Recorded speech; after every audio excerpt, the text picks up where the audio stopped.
अस्सलाम वालेकुम second year physics online class में आप सबको खुशामदीद। जैसा कि बेटा हमने पिछले लेक्चर में देखा de Broglie hypothesis.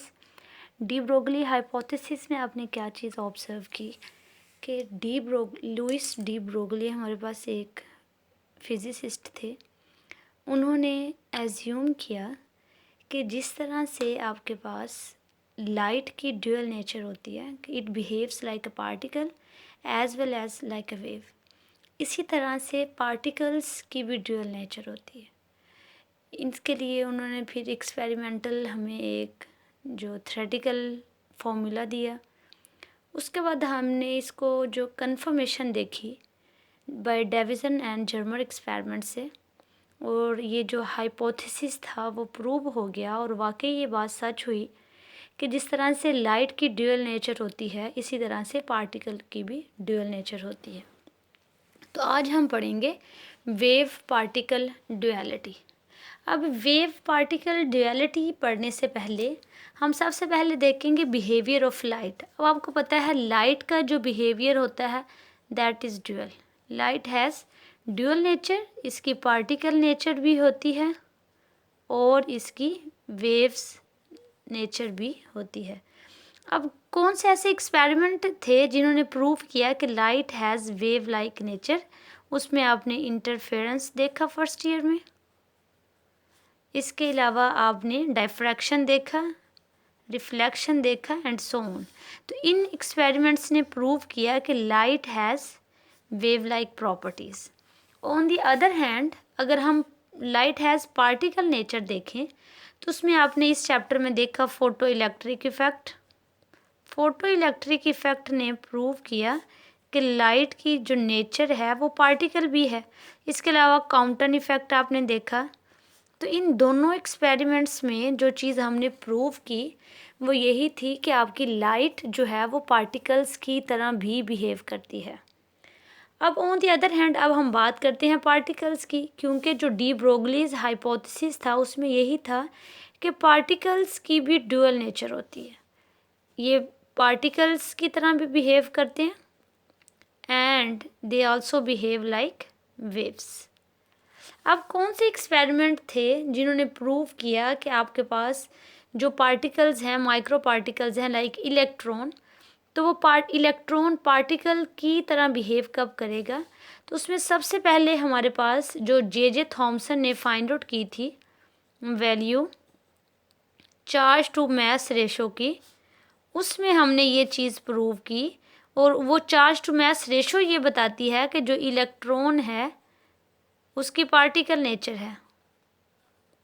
On the other hand जो हमारे पास एक्सपेरिमेंट किया जर्मर ने, डेविसन एंड जर्मर ने, जो हमने कल देखा, उसमें हमारे पास ये चीज़ वेरीफाई हुई कि आपके पास जो पार्टिकल है उसकी वेव नेचर भी होती है। डेविसन एंड जर्मर, इन दोनों के एक्सपेरिमेंट से भी हमें ये चीज़ मिली। अब इसी तरह से यानी कि अब दोनों चीज़ें हमने देख ली कि लाइट की भी ड्यूअल नेचर होती है, light behaves like a particle as well as it behaves like a wave. On the other hand हमने अलग अलग एक्सपेरिमेंट्स से वेरीफाई किया कि पार्टिकल्स की भी ड्यूअल नेचर होती है, जिसमें पार्टिकल इलेक्ट्रॉन बिहेव करता है लाइक पार्टिकल। ये किसने प्रूव किया? ये जे थॉमसन ने जो वैल्यू फाइंड आउट की थी चार्ज टू मास की, उससे वेरीफाई हुआ। और ये भी आप लोग पढ़ चुके हैं। ऑन द अदर हैंड ये वेव्स की तरह बिहेव कब करता है? ये कल हमने जो डेविसन और जर्मर का एक्सपेरिमेंट देखा था कि उसमें वेव जो इलेक्ट्रॉन्स हैं वो डायफ्रैक्शन पैटर्न को फॉलो करते हैं, यानी कि वो डायफ्रैक्शन भी होती है उनसे। तो डायफ्रैक्शन तो वेव्स की होती है, तो इसका मतलब है कि आपके पार्टिकल्स जो हैं उनकी भी वेव नेचर होती है। तो यहाँ से अब हम डिफाइन करते हैं वेव पार्टिकल ड्यूअलिटी। तो हम ये कह सकते हैं कि आपके पास चाहे मैटर हो चाहे आपके पास रेडिएशंस हों, दोनों की ड्यूअल नेचर होती है। Metal and radiations have a dual nature. अब डुअल नेचर में क्या कौन कौन सी आएगी कि उनके पास वेव लाइक प्रॉपर्टीज़ भी होती हैं और पार्टिकल लाइक भी प्रॉपर्टीज़ होती हैं। और उनकी कंप्लीट डिस्क्रिप्शन के लिए, उनकी कंप्लीटली प्रॉपर्टीज़ को डिस्क्राइब करने के लिए हमें बोथ एस्पेक्ट को डिस्कस करना पड़ेगा। हमें उनके वेव्स की एस्पेक्ट को भी डिस्कस करना पड़ेगा और उनके पार्टिकल एस्पेक्ट को भी डिस्कस करना पड़ेगा। This is called wave particle duality. Wave particle duality आपके पास क्या है कि matter and radiations have dual nature. Dual nature में कौन कौन सी? Wave and particle nature. और ये जो कॉन्सेप्ट है इसको हम कहते हैं वेव पार्टिकल ड्युअलिटी।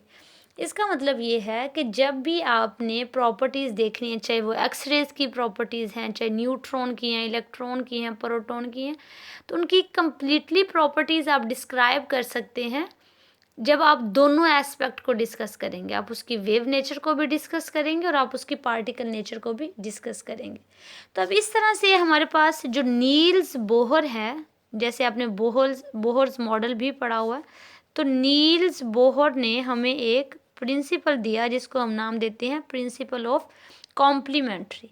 अब प्रिंसिपल ऑफ कॉम्प्लीमेंट्री हमें क्या कहता है? कॉम्प्लीमेंट, जैसे आपने ये पढ़ा हुआ है, पेरो वर्ड भी पढ़ा हुआ है, तो प्रिंसिपल ऑफ कॉम्प्लीमेंट्री हमें ये बताता है कि आपने बोथ वेव्स एंड पार्टिकल्स जो एस्पेक्ट हैं that are required for the complete description of both radiations and matter, यानी कि अगर रेडिएशन की बात कर लें या मैटर की बात कर लें, if you want to describe both of them completely, तो आपको क्या करना पड़ेगा? आपको इन दोनों के वेव नेचर भी डिस्कस करनी पड़ेगी और पार्टिकल नेचर भी डिस्कस करनी पड़ेगी। तो this is called principle of complementary. Principle of complementary हमारे पास क्या है कि both wave and particle aspects are required for the complete description of radiation and matter. Both waves and particle aspects are required for complete description of radiation and matter. This principle is called principle of complementary and it was given by Niels Bohr. अब अगला question ये है कि क्या आप जो waves, radiations और जो मैटर है उनकी वेव्स एंड पार्टिकल जो नेचर है, क्या उनको आप एक एक्सपेरिमेंट से वेरीफाई कर सकते हैं? तो बिल्कुल ऐसा नहीं है। अगर आप उनकी वेव नेचर वेरीफाई करनी है तो आपको एक एक्सपेरिमेंट करना पड़ेगा, और अगर आपको उनकी पार्टिकल नेचर वेरीफाई करनी है तो आपको दूसरा एक्सपेरिमेंट परफॉर्म करना पड़ेगा। तो दोनों जो प्रॉपर्टीज़ हैं वो एक ही एक्सपेरिमेंट से वेरीफाई नहीं की जा सकती। अब यहाँ से हम कंक्लूजन निकालते हैं, डिड्यूस करते हैं। डिडक्शन क्या है? तो इसका मतलब ये है कि जितने भी आपके माइक्रो पार्टिकल्स हैं, ये हमने डिस्कस कर लिया था कि कौन से पार्टिकल्स जो हैं वो वेव्स की तरह बिहेव करेंगे। जितने भी आपके माइक्रो पार्टिकल्स हैं, लाइक इलेक्ट्रॉन है, न्यूट्रॉन है, न्यूट्रिनो है, वगैरह वगैरह, ये सारे के सारे उसी तरह से प्रोपगेट करते हैं जिस तरह से आपकी वेव्स प्रोपगेट करती हैं। ऑन द अदर हैंड, अगर आप उनको देखें, जो आपके पास पार्टिकल्स हैं उनकी अगर आप इनर्जीज़ को डिस्कस करें और वो उसी तरह से एनर्जी एक्सचेंज करते हैं जिस तरह से आपके पार्टिकल्स करते हैं, तो इसका मतलब है कि प्रोपगेशन बताती है कि दे आर वेव्स और एक्सचेंज ऑफ एनर्जी बताती हैं कि दे आर पार्टिकल्स। तो दिस इज़ कंक्लूजन। कंक्लूजन में फिर हमारे पास ये है कि जितना भी आपका मैटर है या फिर जितना भी आपकी रेडिएशंस हैं वो सारी की सारी ड्यूअल नेचर रखती हैं। They have both properties, waves as well as particle properties. So this is called wave particle duality. अब इसके साथ हम नेक्स्ट देखेंगे इलेक्ट्रॉन माइक्रोस्कोप। अब आपको पता है माइक्रोस्कोप क्या है। माइक्रोस्कोप आपके पास कोई भी ऐसा इंस्ट्रूमेंट है, एक ऐसा इंस्ट्रूमेंट है जो बहुत छोटी चीज़ों को देखने के लिए यूज़ होता है, और वो चीज़ें जिनको आप आम आंख से नहीं देख सकते उनको आप माइक्रोस्कोप से देखते हैं। तो अब चूँकि इसमें नाम से जाहिर है कि यहाँ पे क्या यूज़ होगा, यहाँ पे इलेक्ट्रॉन्स की बीम जो है वो highly energetic beam of electrons use होगी।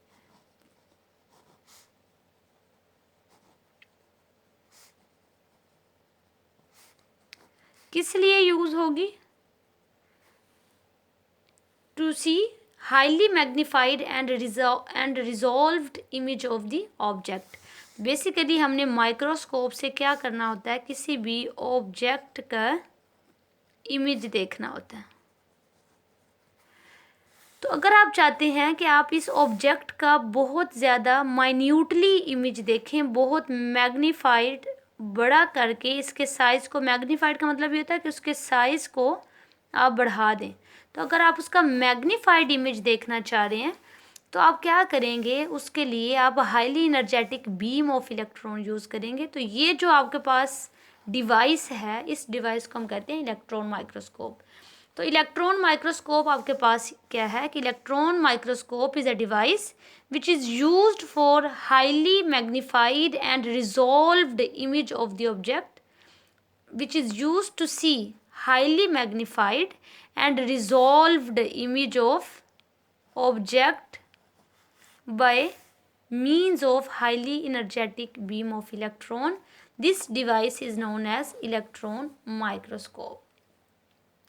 अब इसका मतलब ये है कि यहाँ पे जो आपने देखना है highly energetic beam of electron है अगर, तो इसका मतलब ये हुआ कि यहाँ पे जो इलेक्ट्रॉन इज़ अ पार्टिकल, तो अगर ये पार्टिकल है तो इसकी वेव लाइक प्रॉपर्टीज़ भी हैं, और when it is very energetic तो इसकी जो प्रॉपर्टीज़ हैं वो ज़्यादा चांसेस ये हैं कि उनकी प्रॉपर्टीज़ वेव लाइक होंगी। तो इसका मतलब ये है कि इसमें जो वेव बिहेवियर ऑफ इलेक्ट्रॉन है इसकी सारी की सारी वर्किंग उस पर बेस करती है। तो अब इसका प्रिंसिपल फिर हम देख लेते हैं। तो इसका प्रिंसिपल आपका क्या है, ये उसी तरह से वेव बिहेवियर ऑफ इलेक्ट्रॉन होगा। The principle of electron microscope is wave behaviour of electron. अब इसकी हम कंस्ट्रक्शन देख लेते हैं।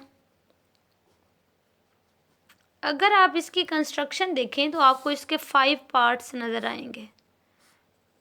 सबसे पहले आप देखेंगे इलेक्ट्रॉन गन, उसके बाद हमारे पास है magnetic condenser,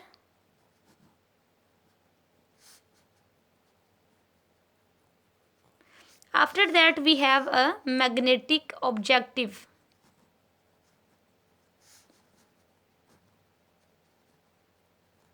then intermediate image projector,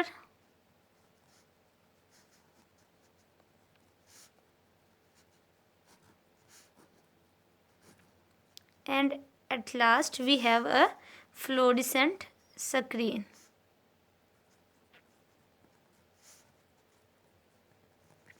अब अगर इसकी आपने डायग्राम देखनी है, इसके 5 पार्ट्स हैं। सबसे पहले हमारे पास इलेक्ट्रॉन गन है, फिर मैग्नेटिक कंडेंसर है, फिर मैग्नेटिक ऑब्जेक्टिव है, फिर इंटरमीडिएट इमेज प्रोजेक्टर है, and after that we have a fluorescent screen. अब इसकी अगर आप डायग्राम देखें तो डायग्राम आप बुक से देख सकते हैं।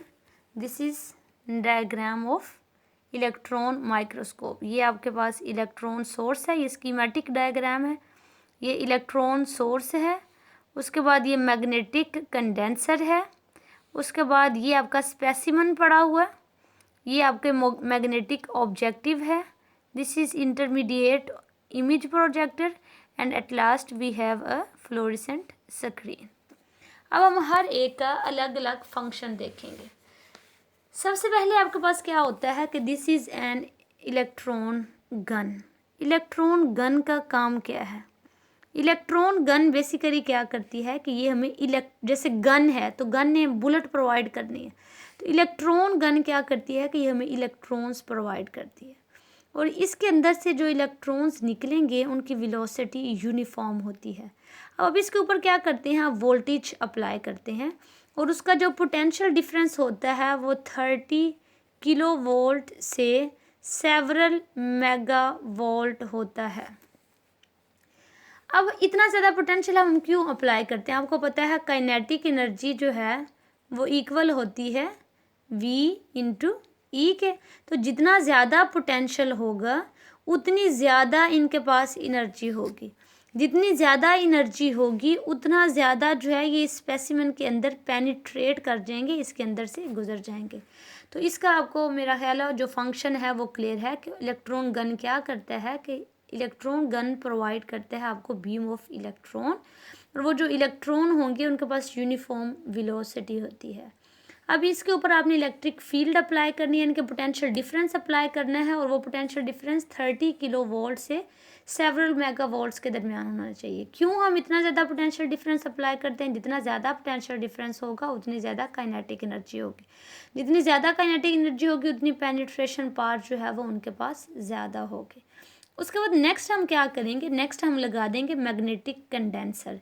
मैग्नेटिक कंडेंसर बेसिकली यूज़ होता है इलेक्ट्रॉन की जो बीम है उसको फोकस करने के लिए। तो ये देखें, ये आपके इलेक्ट्रॉन्स जो हैं ज़ाहिर है यहाँ से वो स्प्रेड हो जाएंगे जब इसके अंदर से निकलेंगे, बिल्कुल उसी तरह से जैसे आपके पास गैस है, तो जैसे ही गैस को आप सिलेंडर में से निकालते हैं तो अब उसके पास जितनी ज़्यादा स्पेस होगी वो उसको ऑक्यूपाई कर लेगा। इन द सेम सेंस यहाँ पे आपके पास इलेक्ट्रॉन्स जो हैं वो स्प्रेड हो जाएंगे।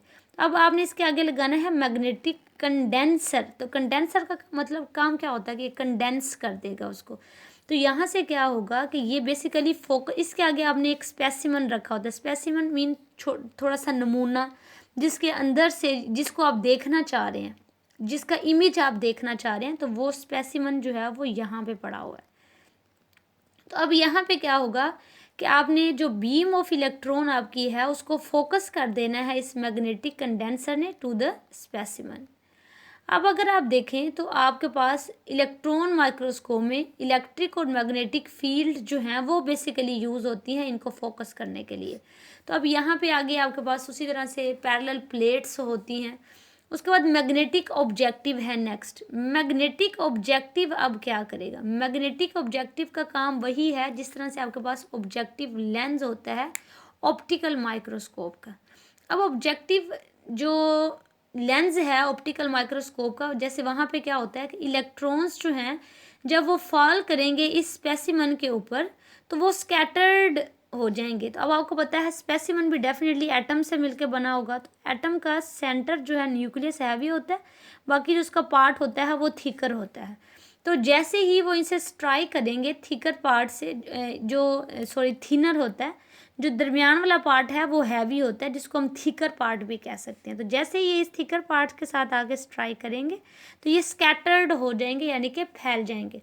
जब ये स्कैटर्ड हो जाएंगे तो यहाँ से फिर आपके पास जो आपके इलेक्ट्रॉन्स हैं वो एंटर हो जाएंगे मैग्नेटिक ऑब्जेक्टिव्स के अंदर। इन मैग्नेटिक ऑब्जेक्टिव्स में वो पहला इमेज जो है वो प्रोड्यूस करेंगे। यहाँ से फिर नेक्स्ट क्या होगा कि जो ट्रांसमिटेड बीम आएगी उसकी स्पेशल फ्रीक्वेंसीज होती हैं, उनमें बीम है स्पेशल डिफरेंसेस, यानी कि उनकी स्पेस, कुछ बीम जो है वो ज़्यादा आपके पास स्कैटर्ड होगी, कुछ बीम जो है वो कम स्कैटर्ड होगी।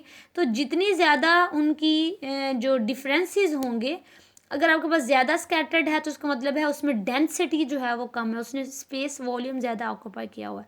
तो अगर वॉल्यूम ज़्यादा होगा तो आपको पता है डेंसिटी जो है वो इक्वल होती है मास पर यूनिट वॉल्यूम के। तो अब यहाँ पे वॉल्यूम ज़्यादा होगा तो इसका मतलब है वहाँ पे डेंसिटी कम होगी। तो जितनी ज़्यादा आपकी स्पेशल डिफरेंसेस होंगे उतना ज़्यादा जो डेंसिटी है उसमें भी डिफरेंसेस आएंगे। अब नेक्स्ट हमारे पास है इंटरमीडिएट इमेज प्रोजेक्टर। अब इंटरमीडिएट इमेज प्रोजेक्टर क्या करेगा? देखें यहाँ से आया, यहाँ से आपको फर्स्ट इमेज जो है वो इधर मिल जाएगा। अब नेक्स्ट फिर क्या होगा, आपका जो इंटरमीडिएट इमेज प्रोजेक्टर है वो क्या करेगा? वो उसी तरह से बिहेव करता है जैसे कि प्रोजेक्टर लेंस काम करता है ऑप्टिकल माइक्रोस्कोप में। ऑप्टिकल माइक्रोस्कोप आप फर्स्ट ईयर में हमने आपको पढ़ा दिया, वो आपने पढ़ लिया।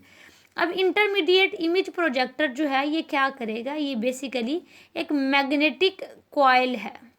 अब मैग्नेटिक कॉइल का क्या काम है कि ये रियल इमेज प्रोड्यूस करती है जिसको हम इंटरमीडिएट इमेज कहते हैं। अब जो प्रोजेक्शन लेंस है वो फाइनल इमेज इसका बना देगा, यानी कि यहाँ पे इसका फाइनल इमेज जो है वो बन जाएगा।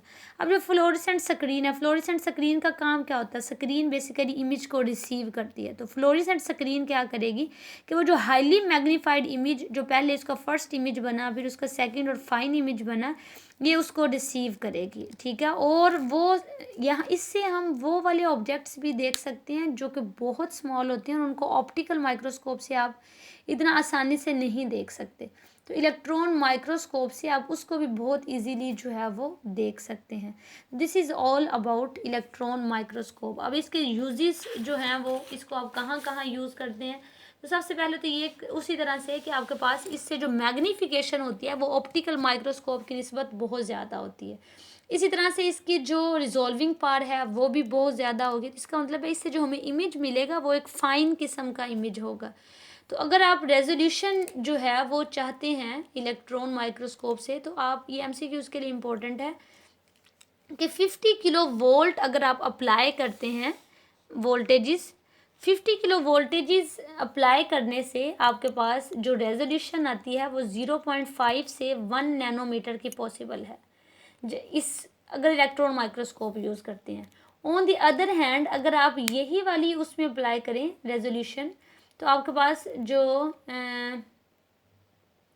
मैक्सिमम रेजोल्यूशन आती है उसके ऊपर ऑप्टिकल माइक्रोस्कोप में वो 0.2 माइक्रोमीटर है।